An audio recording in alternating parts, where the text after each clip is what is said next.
નમસ્કાર વિદ્યાર્થી મિત્રો, 27 એપ્રિલ 2026ના ડેઇલી કરંટ અફેરમાં આપનું હાર્દિક સ્વાગત છે. તો મિત્રો, છેલ્લે સુધી જોડાયેલા રહેજો જેથી કરીને આપનો એક પણ ટોપિક મિસ ન થઈ જાય. તો આપણે શરૂ કરીશું. ક્વેશ્ચન નંબર 1, આઈપીએલના ઇતિહાસમાં 800 બાઉન્ડ્રી મારનાર પ્રથમ ખેલાડી કોણ બન્યો છે? તો સાચો જવાબ આવશે મિત્રો ઓપ્શન બી, વિરાટ કોહલી. તો આપણે એના વિશે વિગતે ચર્ચા કરીશું. હવે આઈપીએલના ઇતિહાસમાં 800 બાઉન્ડ્રી મારી દીધી છે વિરાટ કોહલીએ, રેકોર્ડ બનાવી દીધો છે. 24 એપ્રિલ 2026ના રોજ ગુજરાત ટાઇટન્સ એટલે કે જીટી સામેની મેચમાં આ ઐતિહાસિક સિદ્ધિ મેળવી લીધી છે.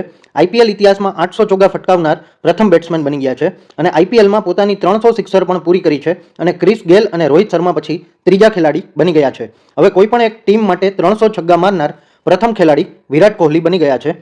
અને ચોગ્ગાઓની વાત કરીએ તો પ્રથમ ક્રમે છે 800+, શિખર ધવન બીજા ક્રમે આવે છે 768, ડેવિડ વોર્નર ત્રીજા ક્રમે છે 663 અને રોહિત શર્મા ચોથા ક્રમે છે 653.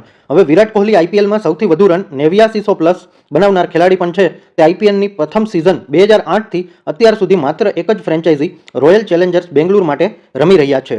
હવે ક્વેશ્ચન નંબર 2, નીતિ આયોગના ઉપાધ્યક્ષ તરીકે કોની નિમણૂક કરવામાં આવી? તો સાચો જવાબ આવશે મિત્રો ઓપ્શન સી, અશોક લાહારી.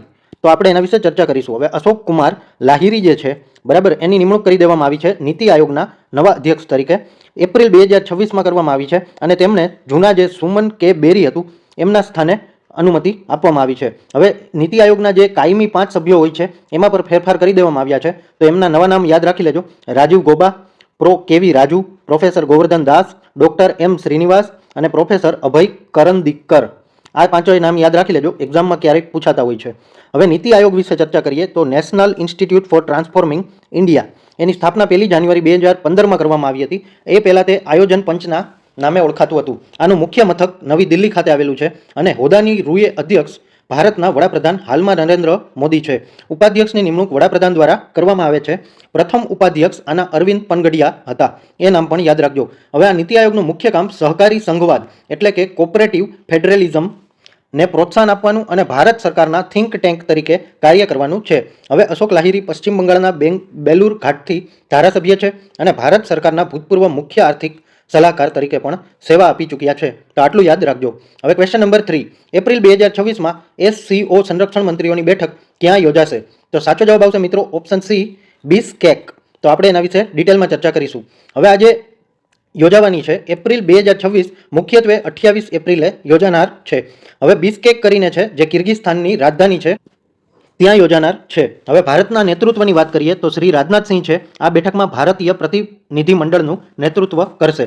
હવે મુખ્ય એજન્ડા અને ભારતના પક્ષની વાત કરીએ તો પ્રાદેશિક સુરક્ષા, આતંકવાદ સામેની લડાઈ અને સભ્ય દેશો વચ્ચે સંરક્ષણ સહયોગ માટે મુખ્ય એજન્ડા રાખવામાં આવ્યો છે અને ભારત આ મંચ પરથી આતંકવાદ પ્રત્યે ઝીરો ટોલરન્સની પોતાની નીતિને ફરીથી દોહરાવશે. હવે જે SCO છે, બરાબર, એટલે કે શાંઘાઈ કોઓપરેશન ઓર્ગેનાઇઝેશન, એના વિશે ચર્ચા કરીએ તો એની સ્થાપના 15 જૂન 2001ના રોજ શાંઘાઈ ચીન ખાતે કરવામાં આવી હતી. એનું મુખ્ય મથક એટલે કે સેક્રેટરીએટ બેઇજિંગ ચીન ખાતે આવેલું છે અને એમાં લગભગ ટોટલ 10 સભ્યો છે, જેમાં ચીન, ભારત, રશિયા, પાકિસ્તાન, કઝબેકિસ્તાન, બેલારુસ, ઉઝબેકિસ્તાન, તાજિકિસ્તાન, કિર્ગિસ્તાન અને કઝાકિસ્તાનનો સમાવેશ કરવામાં આવે છે. હવે ભારત 2017માં કાયમી સભ્ય તરીકે જોડાઈ ગયું હતું અને હાલમાં નવા જોડાયેલા સભ્ય તરીકે બેલારુસ દેશ છે જે 10મો કાયમી સભ્ય બન્યો છે. હવે RATS એટલે કે રિજનલ એન્ટી ટેરરિસ્ટ સ્ટ્રક્ચર આ SCOનું મહત્વનું અંગ છે, જેનું મુખ્ય મથક તાસ્કંદ ઉઝબેકિસ્તાનમાં આવેલું છે. તો આટલું યાદ રાખજો. હવે નવજાત શિશુઓ માટે મેલેરિયાની પ્રથમ દવાને કોણે મંજૂરી આપી? તો સાચો જવાબ આવશે મિત્રો ઓપ્શન સી, વિશ્વ આરોગ્ય સંસ્થા એટલે કે WHO. તો આપણે એના વિશે વિગતે ચર્ચા કરીશું. હવે WHOએ જે પહેલી રસીને મંજૂરી આપી હતી એ વિશ્વની પ્રથમ મેલેરિયા રસી હતી, RTS-SAS01 અને મોસ્કુઇરિક્સ બ્રાન્ડ હતી. હવે તાજેતરમાં બીજી રસીને મંજૂરી આપી દીધી છે, R21 મેટ્રિક્સ M છે. હવે વિકસિત તો કે ઓક્સફર્ડ યુનિવર્સિટી દ્વારા બનાવવામાં આવી છે અને સીરમ ઇન્સ્ટિટ્યૂટ ઓફ ઇન્ડિયા દ્વારા આનું ઉત્પાદન કરવામાં આવી રહ્યું છે. હવે આનું મહત્વ એટલા માટે છે કેમ કે આફ્રિકન દેશોમાં લાખો બાળકોના જીવ બચાવવામાં આ જે વેક્સિન છે એનો ઘણો બધો ઉપયોગ થશે. હવે ભારતનું લક્ષ્ય છે, ભારત સરકારે 2030 સુધીમાં દેશમાંથી મેલેરિયા નાબૂદ કરવાનું લક્ષ્ય રાખી લીધું છે. હવે વિશ્વ આરોગ્ય સંઘ વિશે વાત કરીએ તો કે WHO એની સ્થાપના 7 એપ્રિલ 1948ના રોજ કરવામાં આવી હતી. એનું મુખ્ય મથક જીનીવા, સ્વિટ્ઝરલેન્ડ ખાતે આવેલું છે અને વિશ્વ આરોગ્ય દિવસ દર વર્ષે 7 એપ્રિલના રોજ ઉજવવામાં આવે છે. હવે WHOના વડાની વાત કરીએ તો ડોક્ટર ટેડ્રોસ અધનાન ઘેબ્રેયસસ એ હાલમાં તેમના વડા છે અને મુખ્ય ઉદ્દેશ્યની વાત કરીએ તો વૈશ્વિક સ્તરે સ્વાસ્થ્ય સેવાઓમાં સુધારો કરવો અને રોગચાળાને નિયંત્રણ કરવું. હવે વિશ્વ મેલેરિયા દિવસ દર વર્ષે 25 એપ્રિલના રોજ ઉજવવામાં આવે છે. મેલેરિયા માદા એનોફિલિસ મચ્છરના કરડવાથી થાય છે અને પ્લાઝ્મોડિયમ પરોપજીવી ફેલાવે છે. તો આટલું યાદ રાખજો. હવે વિયેનામાં ચોથો GM એવોર્ડ કોણ જીત્યું? તો સાચો જવાબ આવશે મિત્રો ઇન્દોર નહીં પણ Guntur municipal corporation. Option she is correct. તો આપણે એના વિશે વિગતે ચર્ચા કરીશું. હવે ગુંટુર મ્યુનિસિપલ કોર્પોરેશન છે એને વિયેનામાં આંતરરાષ્ટ્રીય સન્માન પ્રાપ્ત કરી લીધું છે. એવોર્ડનું નામ છે ગ્રીન એરા એવોર્ડ ફોર સસ્ટેનેબિલિટી.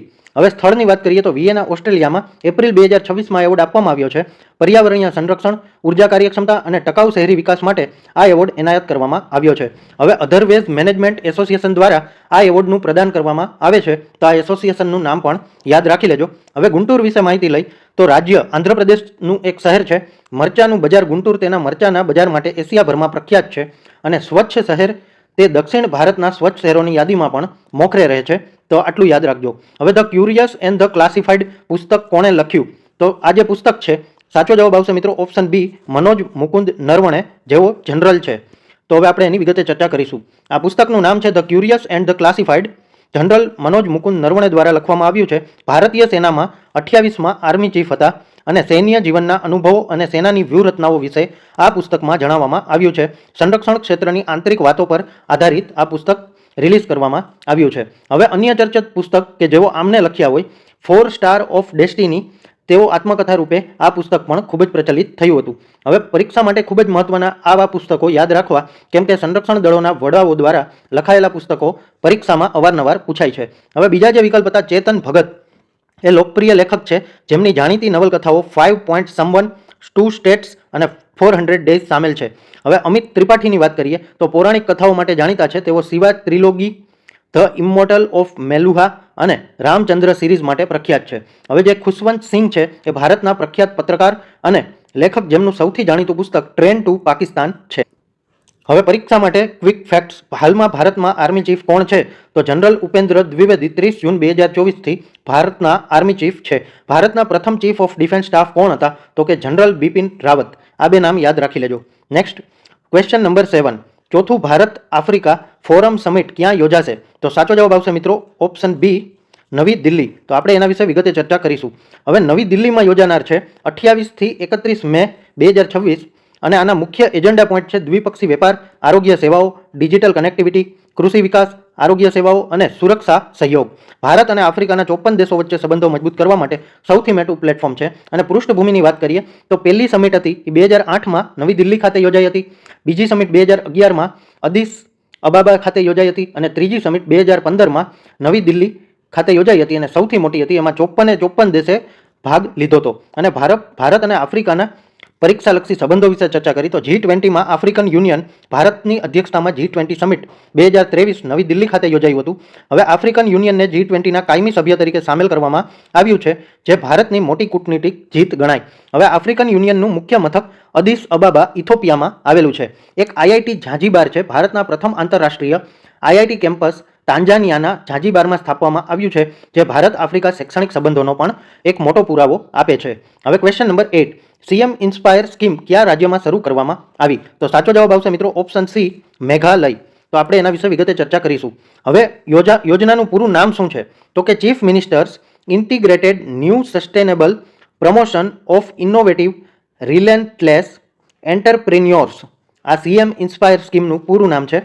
કોણે શરૂ કર્યું? તો કે મેઘાલયના મુખ્યમંત્રી કોનરાડ કે સંગમા દ્વારા લોન્ચ કરવામાં આવ્યું છે અને રાજ્યના યુવાનોમાં ઉદ્યોગ સાહસિકને પ્રોત્સાહન આપવા માટે નાણાકીય સહાય, તાલીમ અને માર્ગદર્શન પૂરું પાડવાના ઉદ્દેશ્યથી આ લોન્ચ કરાયું છે. મેઘાલયને 2028 સુધીમાં $10 અબજ અર્થવ્યવસ્થા બનાવવામાં મદદરૂપ થાય એના માટે ફોકસ કરવામાં આવી રહ્યું છે. હવે મેઘાલયની આટલી વિગતો ધ્યાનથી સાંભળજો. રાજધાની એની શિલોંગ છે. પૂર્વનું સ્કોટલેન્ડ પણ કહેવામાં આવે છે. મુખ્યમંત્રી કોનરાડ સંગમા છે. નેશનલ પીપલ્સ પાર્ટી NPPના સભ્ય છે.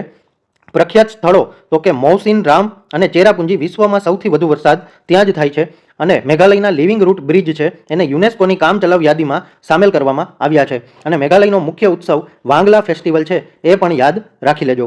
હવે next question number 9. INSLN DIV X 2026 ભારતે કયા દેશ સાથે યોજાયું? તો સાચો જવાબ આવશે મિત્રો ઓપ્શન સી, શ્રીલંકા સાથે યોજવામાં આવ્યું હતું, જેની આપણે વિગતે ચર્ચા કરીશું.